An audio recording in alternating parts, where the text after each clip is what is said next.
안녕하세요. AI가 요즘 연구의 판도를 완전히 바꾸고 있죠. 그런데 말이죠. 이 강력한 도구가 혹시 우리의 발목을 잡는 덫이 될 수도 있다면 어떨까요? 오늘은 바로 이 AI 연구의 그림자, 과의존 문제와 그 해법을 한번 제대로 파헤쳐 보겠습니다. 이 질문 한번 곰곰이 생각해 볼 필요가 있어요. AI 덕분에 연구 속도가 막 빨라진 건 사실인데, 혹시 나도 모르는 사이에 생각의 주도권을 AI에게 슬쩍 넘겨주고 있는 건 아닐까요? 이게 바로 오늘 우리가 함께 풀어가야 할 핵심 질문입니다.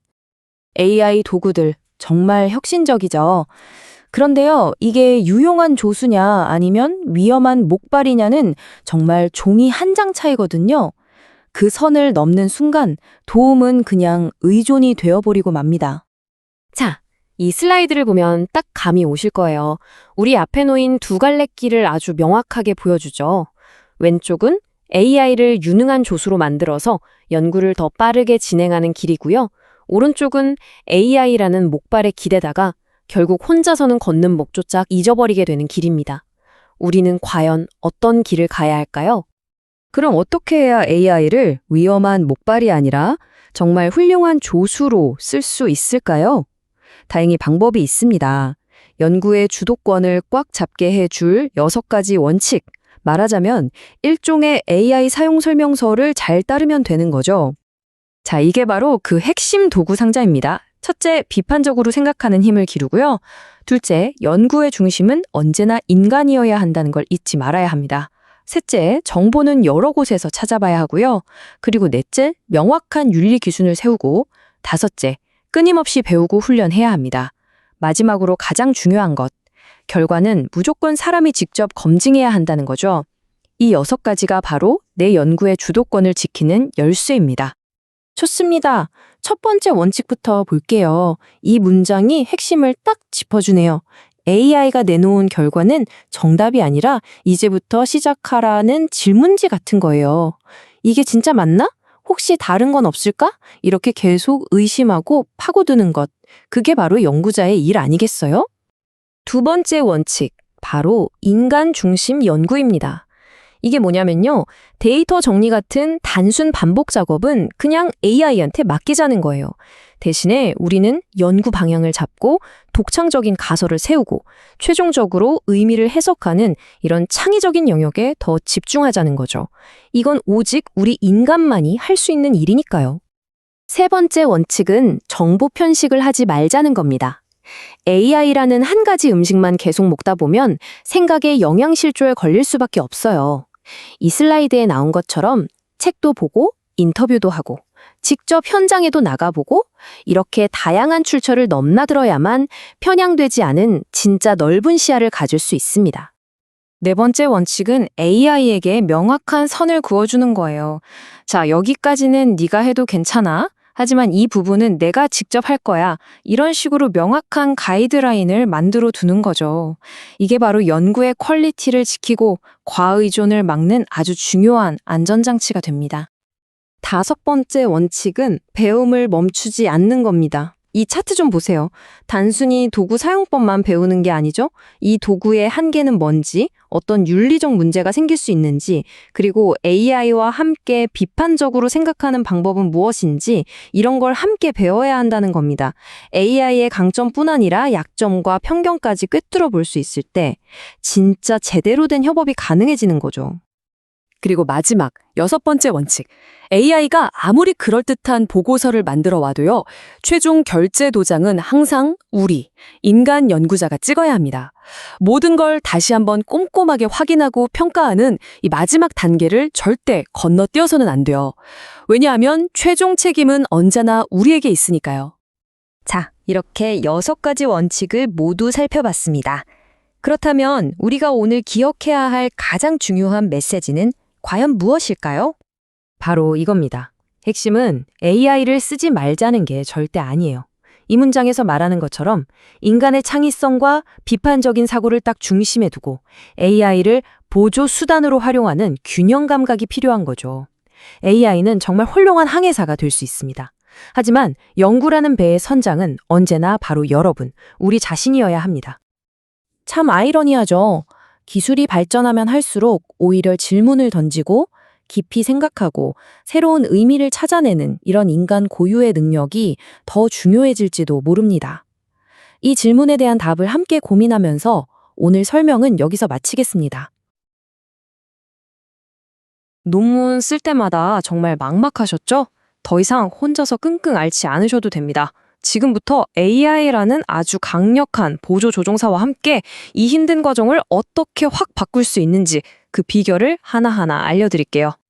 아마 다들 경험 있으실 거예요. 논문은 써야 하는데 정말 새하얀 화면만 멍하니 바라보고 있는 그 순간. 뭘 어떻게 시작해야 할지. 연구자나 학생이라면 누구나 공감하는 그런 어려움이죠.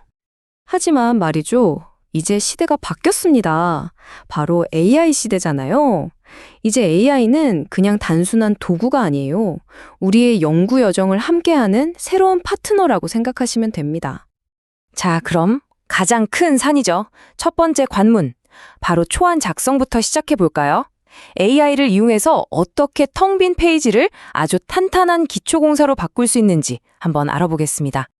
비결이 뭐냐고요? 생각보다 간단합니다. 핵심은 바로 아주 구체적인 프롬프트에 있어요. AI가 똑똑한 초안을 만들어내게 하려면 결국 우리가 얼마나 명확하고 상세하게 지시하느냐에 그 품질이 달려 있거든요. 그냥 논문 써줘 하고 던져주면 당연히 좋은 결과가 나올 수 없겠죠. 강력한 프롬프트를 만들려면 몇 가지 재료가 꼭 필요해요. 내 연구 주제가 뭔지, 이 논문을 왜 쓰는지, 어떤 구조로 글을 전개하고 싶은지, 그리고 꼭 들어가야 할 핵심 주장은 무엇인지. 이렇게 구체적인 지도를 그려줘야 AI가 길을 잃지 않고 제대로 된 초안을 완성할 수 있는 거죠. 근데 이게 다가 아니에요. AI의 역할은 글쓰기에서 끝나지 않습니다. 정말 똑똑한 연구 조수처럼 우리가 가진 방대한 자료들을 훨씬 더 효과적으로 관리하고 이해할 수 있도록 도와주거든요. 한번 상상해 보세요. 수십, 수백 개가 넘는 참고 문헌들. 이걸 언제 다 읽나 막막할 때가 많잖아요. 그런데 AI가 그 핵심만 딱딱 요약해주고 심지어 내 주장을 뒷받침할 만한 인용문까지 추천해준다면 이건 단순히 시간을 아끼는 걸 넘어서 우리가 연구의 깊이에 더 집중할 수 있게 만들어주는 겁니다. 자, 뼈대를 세웠으면 이제 살을 붙이고 정교하게 다듬을 차례죠. 어떻게 보면 가장 지루할 수도 있는 이 수정 및 교정 과정이 AI와 만나면 얼마나 혁신적으로 바뀌는지 한번 살펴볼게요. 와, 문법, 스타일, 어조, 논리적인 흐름까지. 솔직히 이걸 혼자서 완벽하게 다 관리하기란 정말 벅찬 일이잖아요. 바로 이 지점에서 AI가 엄청난 힘을 발휘합니다. 요즘에는요, 일반적인 맞춤법 검사기랑은 차원이 다른 도구들이 있어요. 학술적인 글의 미묘한 뉘앙스까지 이해하도록 특화된 AI 교정 도구들이죠. 화면에 보이는 워드바이스 AI나 페이퍼팔, 그리고 우리나라 서비스인 다듬이 같은 것들이 바로 좋은 예입니다. 이 도구들은 그냥 맞춤법만 고쳐주는 수준이 아니에요. 문법적 정확성은 기본이고요. 학술적인 스타일에 맞는지, 어조는 적절한지, 문장은 명확한지, 또 주장의 흐름이 논리적인지까지 다각도로 분석해줍니다. 심지어 더 나은 표현까지 제안해주죠. 글의 퀄리티를 전체적으로 끌어올려주는 거예요. 그리고 논문 제출 전에 반드시 거쳐야 할 마지막 관문, 바로 내 논문이 학문적인 윤리 기준을 잘 지켰는지 확인하는 건데요. 이 중요한 품질 관리 단계에서도 AI는 아주 훌륭한 조수가 될 수 있습니다. 특히 AI의 표절 탐지 기능은 나도 모르게 저지를 수 있는 실수를 막아주는 정말 든든한 안전망이 되어줍니다. 또 불필요하게 반복되는 표현들을 콕 집어서 더 세련된 글로 다듬을 수 있도록 도와주기도 하죠. 이런 자동화된 검사를 통해서 최종 원고의 전문성과 신뢰도를 확실하게 높일 수 있는 겁니다. 자, 지금까지 AI의 여러 기능들을 살펴봤는데요. 그럼 이 모든 과정을 어떻게 하나로 엮어야 가장 효과적일까요? 인간의 통찰력과 AI의 효율성이 만나 시너지를 내는 최적의 협업 전략, 지금부터 공개합니다. 기존에 혼자 논문에 쓰던 과정이 뭐랄까 끝이 보이지 않는 터널을 혼자 걷는 느낌이었다면요. AI와 함께하는 건 정말 KTX를 타고 목표를 향해 달려가는 것과 같아요. 시간과 노력은 확 줄어들고 결과물의 품질은 오히려 더 일관되게 향상되죠. 이 차이가 바로 핵심입니다. 가장 이상적인 작업 흐름은 바로 이 4단계 협업 모델이에요. 잘 보세요. 첫 번째, 시작은 AI가 끊습니다. 초안을 생성해주면 두 번째로 연구자가 그 위에 자신의 전문 지식과 깊이 있는 아이디어를 덧붙이는 거죠. 그 다음 세 번째 단계에서 AI 교정 도구가 글을 매끄럽게 다듬어주고요. 마지막 네 번째, 최종 확인과 결정은 다시 연구자의 몫이 되는 겁니다. 이렇게 인간과 AI가 주도권을 계속 주고받는 순환 구조. 이게 바로 완성도를 극대화하는 비결입니다. 결국 이 한 문장으로 요약할 수 있습니다. 연구자와 AI의 협업은 논문 작성 전반의 생산성과 완성도를 크게 향상시킨다. 이 전략적 파트너십이 가져다주는 가치가 바로 여기에 다 담겨 있는 거죠. 혹시 여러분 중에서 국제학술지에 논문을 투고할 계획이 있는 분 계신가요? 그렇다면 AI는 정말이지 여러분에게 날개를 달아줄 수 있습니다. AI의 번역 기능은 내 연구를 전 세계에 알리는 훌륭한 다리가 되어주고요. 여기서 더 나아가서 내가 목표로 하는 저널이 선호하는 까다로운 스타일 가이드가 있잖아요. 거기에 맞춰서 텍스트의 톤을 미세하게 조절해주기 때문에 투고 성공률을 높이는 데 정말 실질적인 도움을 받을 수 있습니다. 자, 이제 결론입니다. 오늘 이야기의 핵심은 AI를 더 이상 단순한 도구로만 봐서는 안 된다는 거예요. 우리의 연구 여정을 함께하는 미래의 파트너로 그 위상을 다시 생각해야 합니다. 이것이 바로 AI 협업의 진정한 의미입니다. 연구자의 깊이 있는 전문성과 AI의 막강한 연산 능력이 만나서 연구의 생산성과 품질 자체를 한 단계 위로 끌어올리는 시너지. 오늘 설명의 모든 것이 여기에 담겨 있습니다. 그리고 여기서 가장 중요한 포인트, 이것만은 꼭 기억해 주세요. AI는 연구자를 대체하는 게 절대 아닙니다. 연구자를 강화시켜주는 존재라는 사실. 결국 비판적으로 사고하고 창의적인 아이디어를 내는 건 여전히 우리 연구자의 몫이니까요. AI라는 이렇게 든든한 보조조정사와 함께라면 여러분의 다음 연구는 과연 어디까지 뻗어나갈 수 있을까요? 그 무한한 가능성은 이제 여러분의 손에 달려 있습니다. 안녕하세요. 요즘 우리 일상에서 AI를 빼놓고 얘기할 수가 없잖아요. 그런데 이 강력한 도구를 어떻게 하면 좀 더 똑똑하게 그리고 더 정확하게 쓸 수 있을까요? 이번 시간에는 AI가 툭 내놓는 결과물을 그냥 받아 쓰는 게 아니라 이걸 비판적으로 다뤄서 훨씬 더 믿을 만한 결과물을 만들어내는 방법에 대해 한번 알아보겠습니다. 자, 시작하기 전에 이거 하나만 스스로에게 물어보죠. 여러분은 AI가 주는 답변을 얼마만큼 믿으세요? 아마 다들 그 편리함에 와, 대단하다 하면서도 마음 한구석에는 근데 이거 진짜 다 믿어도 되는 건가? 하는 생각 한 번쯤은 해보셨을 거예요. 바로 그 지점에서 오늘 우리의 이야기가 시작됩니다. AI의 가장 큰 매력은 뭐니 해도 쉽고 빠르게 답을 준다는 거죠. 근데 바로 그 점이 사실은 보이지 않는 함정이 될 수도 있다는 거예요. 너무 쉽게 오던 답이다 보니까 우리도 모르게 아무런 비판 없이 그냥 아, 그렇구나 하고 받아들이게 되는 거죠. 바로 이게 우리가 정말 조심해야 할 부분입니다. 그래서 오늘 우리한테 필요한 게 뭐냐? 바로 비판적 사고 툴킷입니다. 그냥 팁 몇 개 알려드리는 게 아니고요. AI랑 대화할 때마다 바로바로 꺼내 쓸 수 있는 아주 강력한 나만의 도구 세트를 같이 한번 만들어 보는 거예요. 자, 준비되셨나요?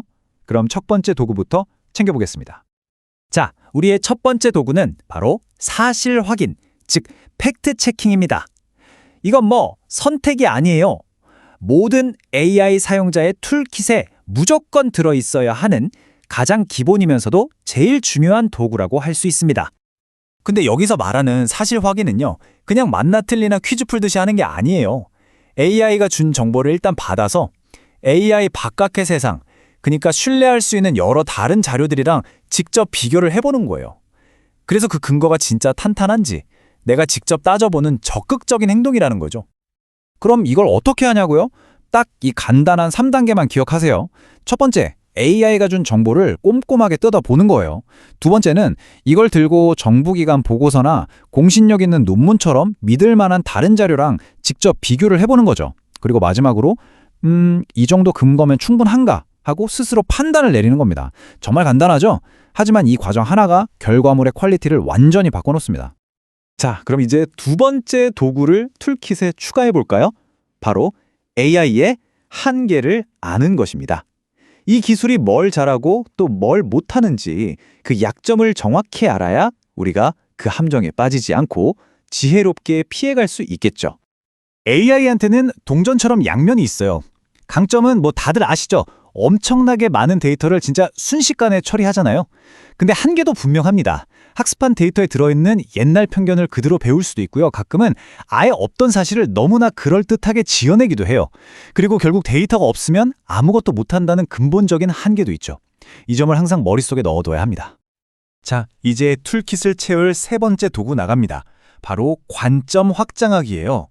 이게 왜 중요하냐면 AI 하나가 주는 정보에만 기대다 보면요. 마치 사방에 꽉 막힌 방에서 혼자 메아리만 듣고 있는 거랑 똑같아져요. 시야가 엄청 좁아질 수 있다는 거죠. 핵심은 바로 이겁니다. 하나의 AI 도구나 결과물에만 의존하지 말 것. 여러 가지 다른 관점을 모아서 비교해 볼 것. 이게 바로 그 정보의 울림통에서 빠져나올 수 있는 가장 확실한 열쇠예요. 그럼 관점을 어떻게 넓힐 수 있을까요? 구체적인 방법이 있습니다. 똑같은 질문을 여러 다른 AI한테 한번 던져보세요. 그리고 걔네들이 내놓는 답이 어떻게 다른지 비교하고 대조해보는 거죠. 거기서 끝이 아니에요. 한 걸음 더 나아가서 AI가 준 답변이랑 정반대되는 정보는 없을까 하고 일부러 찾아보는 겁니다. 이런 능동적인 노력이 여러분의 시야를 훨씬 더 넓고 깊게 만들어줄 겁니다. 자, 이제 우리 툴킷의 세 가지 핵심 도구가 다 모였습니다. 이제부터는 이 도구들을 하나로 묶어서 진짜 전문가처럼 생각하는 그 마음가짐에 대해서 이야기해 볼게요. 도구를 쓰는 사람의 태도가 중요하니까요. 전문가들의 가장 중요한 습관이 뭔지 아세요? 바로 끝까지 물고 늘어지는 거예요. 끊임없이 질문하는 거죠.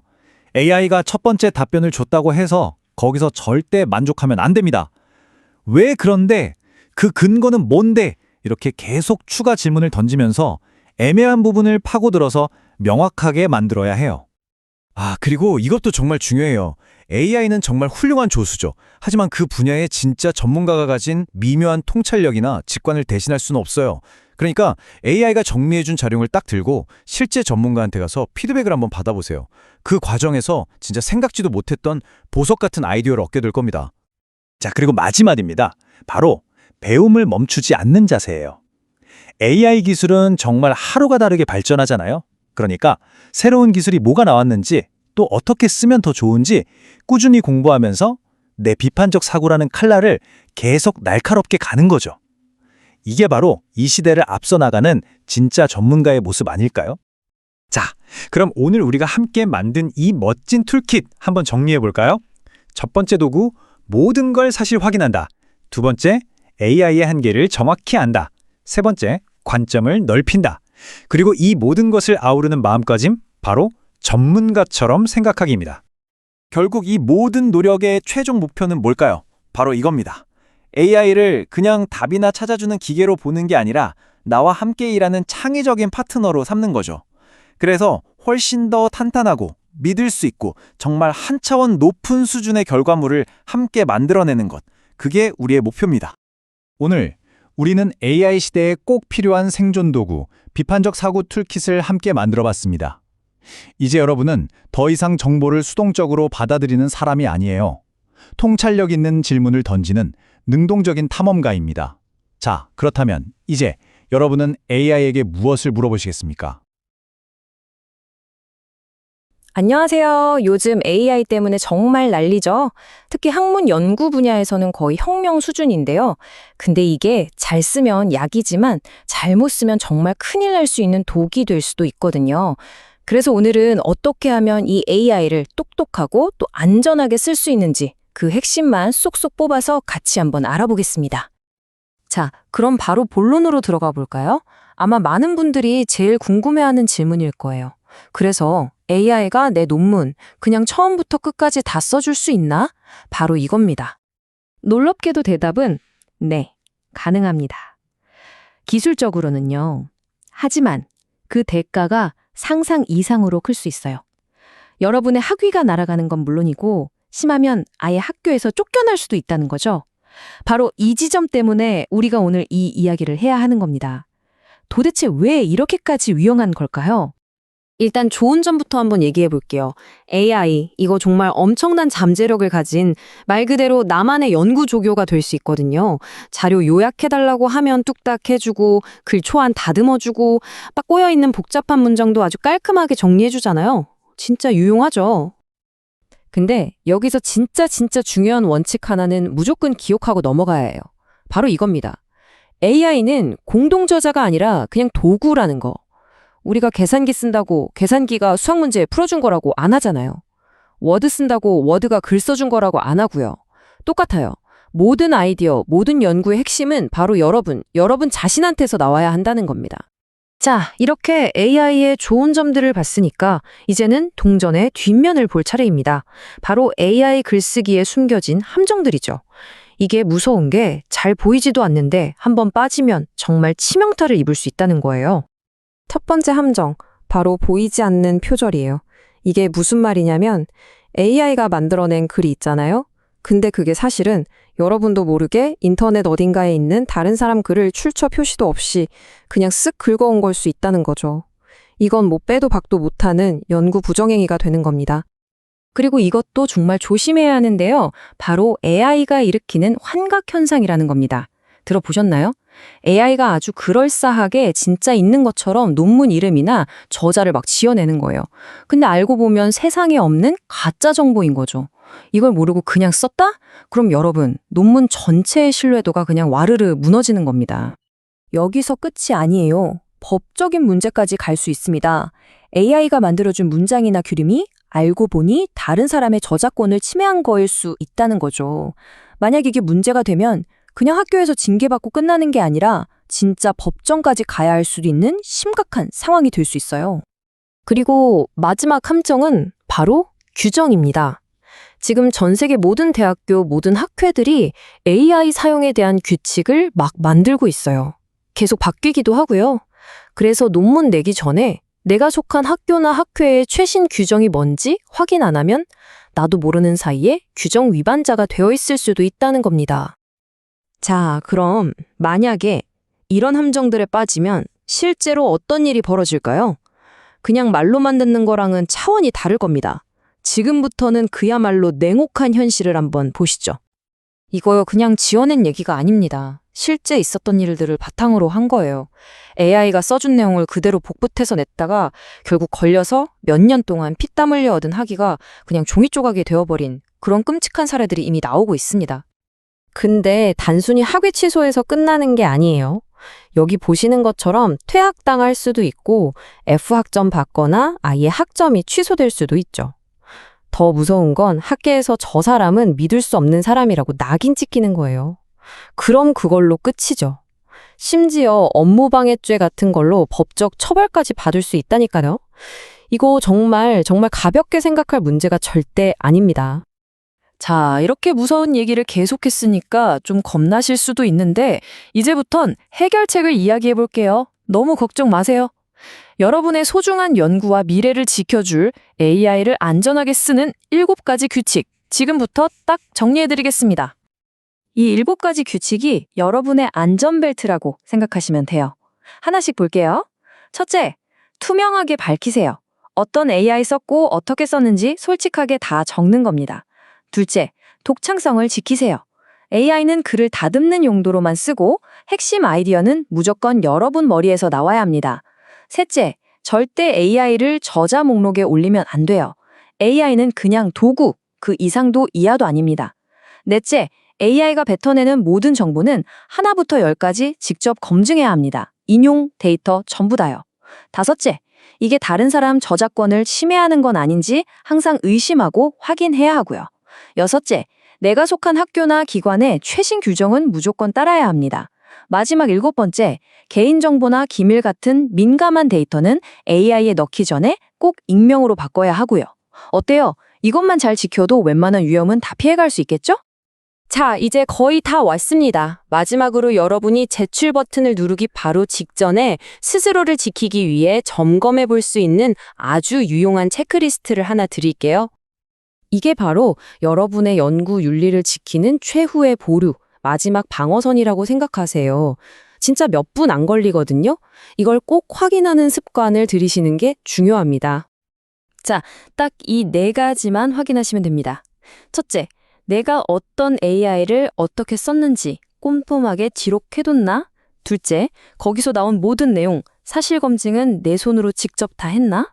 셋째, 내 연구 과정을 다른 사람에게 투명하게 공개할 수 있나?